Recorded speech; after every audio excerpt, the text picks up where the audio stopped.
Welcome to your FastCast for Sunday, July 9th.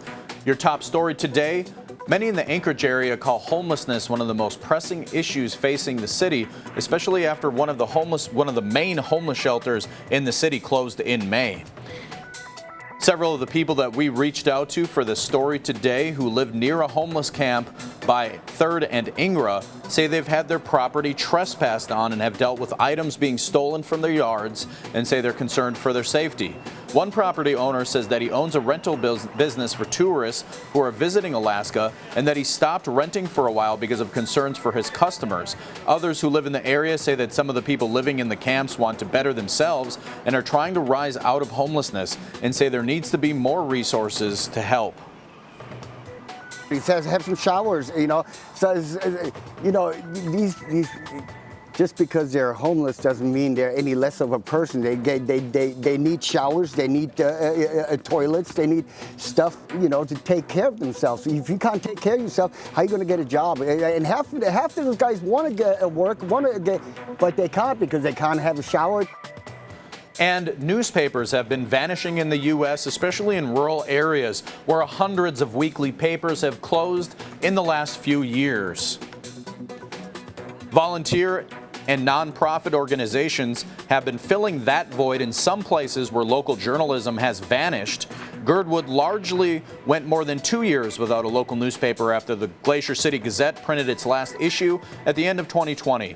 Soren Worth, who's worked for weekly newspapers across Alaska, and John Scudder, who's worked in military public affairs and is a local radio personality, launched Turnagain News in May and plans to have a print edition in the coming months. We have the ability to question power, and very few people, in a time when many people feel disempowered, a local newspaper gives power to the community through the ability to ask questions and report the answers. And waking up without an ocean view was not on the itinerary for some cruise ship passengers. Last week, the Ruby Princess was supposed to be headed to Alaska, but after the ship suffered damage when it collided with a dock in San Francisco, the sail was put on halt. According to the U.S. Coast Guard, the ship is now free to hit the waters. The order for the Ruby Princess to wait for repairs before setting sail, those orders were lifted early this morning. In a statement sent out today at about noon Pacific time from Brianna Latter, Princess Cruise Ship Public Relations Manager, she stated, in quote, "With the certification, Ruby Princess is expected to depart the port of San Francisco on Sunday at 2:30 Pacific time for a 7-day Pacific Northwest Alaska voyage, and will visit Ketchikan on July 12th and Prince Rupert on July 13th, returning to San Francisco on July 16th for disembarkation as originally scheduled." And the Ruby Princess now has 2,677 guests and 1,161 crew members on board. This has been your FastCast for July 9th.